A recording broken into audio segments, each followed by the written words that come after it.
Guys, as you can see, andito tayo sa range area natin. Ito yung palakihan natin ng mga alaga nating mga manok na pinapamigay natin sa mga kasama natin sa GC. So kung makikita nyo, super healthy sila.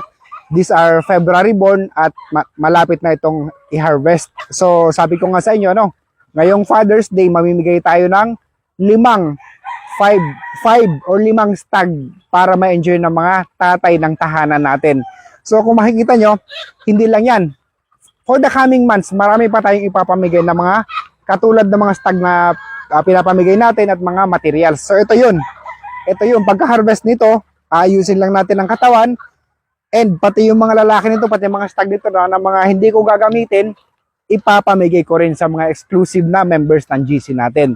Kaya sa mga hindi pa nakakakuha, tandaan nyo, napakadami yung chance dito sa team natin. So all over the year, throughout the year, ang pamimigay natin ng mga manok. Kaya konting tiyaga lang and become consistent. At magkakaroon din kayo ng katulad nito. So yun lang guys, thank you very much. Master Marcos ulit ito ng Team Logis.